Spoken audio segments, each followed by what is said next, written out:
morning.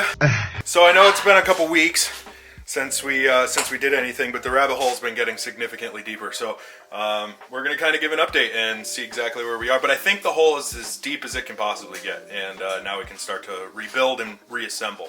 A buddy of mine wanted us to do the valve seals while it was already out because the car was smoking a little bit at idle. So while we were doing the valve seals, we did a leak down test, and we found out that the valve seats are completely destroyed in most of the cylinders. So after finding out a little bit more, I'll put in a picture here or another clip of a video. One of the retainers actually broke on top, and if that went, the whole motor would have been gone. So super thankful I found it, but at the same time, it's just more work we have to get done. So I have the head and everything all packaged up here. That's going to go to our buddy JP in a couple weeks. Just waiting on parts to come in. And when we took this off, I noticed a couple things in here that aren't fantastic. Let me get a light. So if you can see in here, there's a decent, okay, shaky hand, arthritis man. If you can see in here, there's a ton of scoring up on top, and there's actually a decent amount of blow by that's happening here. And that's kind of weird wear. I don't really ever notice that, but the car was running rich for like eight months before I parked it. So I think that's what all this sediment is in here, all the carbon deposit, and then I'm assuming that's what causes this. So I could be wrong, but I don't want the rabbit hole to get any bigger, so I think I'm going to leave it as is. Because if I pull it apart, then I need to get new bottom cap hardware. I probably should do new bearings. I should get the whole motor rebuilt, and I don't know if that's the route I want to go right now. With that being said, I'm going to build a 2J fully built on the bottom end, and we'll make a 1.5J for next winter. So we're going to get the head work done. We're going to slap the head back on. We're going to put all the brand new things back on, and hopefully this thing can limp me through this season. When we were trying to change the valve seals, the leak down test just pretty much wouldn't let us take the spring off. So we had to finesse it a little bit, and we ended up getting it done, but we couldn't change the one because I couldn't find a retainer anyway. So as the rabbit hole got a little bit deeper, I needed new springs and retainers. We were already there. I'm just going to do the valves.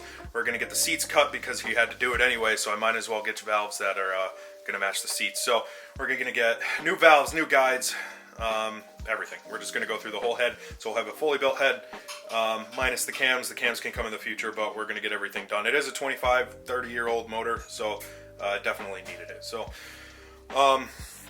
we'll get the head done. We're going to leave this as it is, and then for the rabbit hole. Here, and you saw in the B-roll footage, I don't have a heater core anymore, and we don't have the blower motor. So while I had everything apart, I really hate how the wiring just comes through the center of the car. This isn't going to be like a fully tucked, beautiful engine bay, but I definitely have plans to take all the brackets I don't need off. We're going to sand down all the seam sealer. We're going to sand down the engine bay. We're going to give it a best as we can at the moment paint job. You know, it'll probably just be the same Cosmo Shorts black that this already was, and it'll just add a nice look. So while I was there, I figured the big brake booster is fucking hideous. So we got rid of the brake booster.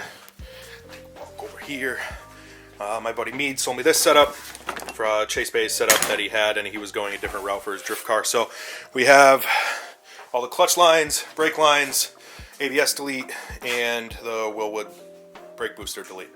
So, as E36 people know, the fuse box is horrible. It's ugly. It sits in here. And if I'm going to go through all this work of doing all of this, I'm getting the fuse box out of here. So that's going to be a lot of work, but I already didn't have heat. I didn't have air conditioning. For some reason, I don't know if the heater core was already broken. It just wasn't doing its job.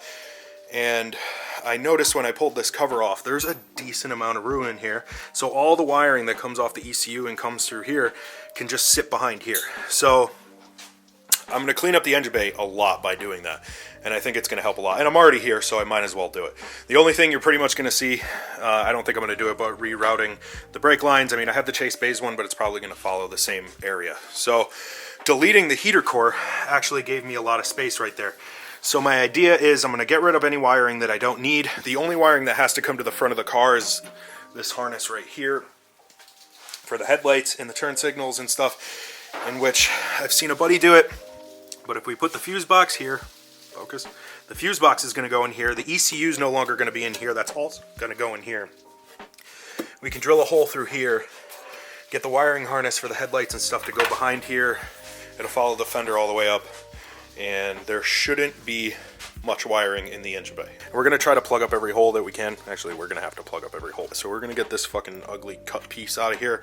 We're going to patch up what we can, fill what we can with grommets, and take it from there. So I think the next thing that I have to do is kind of clean up and tuck some of the wiring inside, get it out of the way so we can prepare to take this fuse box off and start to feed this through, which is going to be fucking miserable.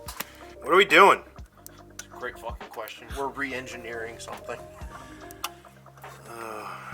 Pulling all this through is going to be a nightmare. Once it's all gone, it'll be more better. That's what they say.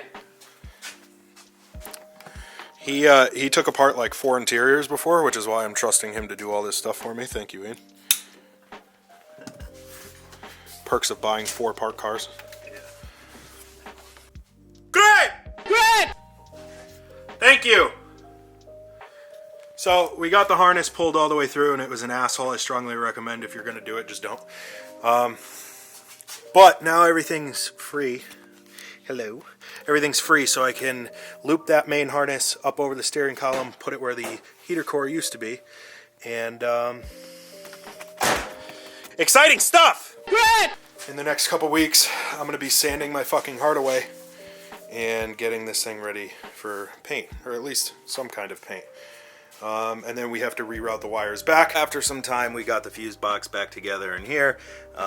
Everything's all assembled. So this isn't how it's going to sit in here, but I think it's going to work. I was originally going to do a custom fuse box. Decided not to. We're just going to do this. It's simple. So unfortunately, because the fuse box is right here, there was 2 connectors that went straight down here that power something to the rear of the car. So that's these right here. Obviously, one of them's already cut. And then we have this one here. So I just finished up this one yesterday. I ended up adding about 3 feet. I think that should be enough. I have to go up and over the steering column and kind of follow that other harness that comes over to here. So we're fucking getting there. It's not going to be done for the spring, I don't think. I have to delete some of the brake lines and get rid of a lot of the brackets and, you know, so on and so forth. But the deepest hole is fucking dug, and now we can recover. So that's going to be it for today. Thanks, you little piece of shit. Like, comment, subscribe. See you in the next one.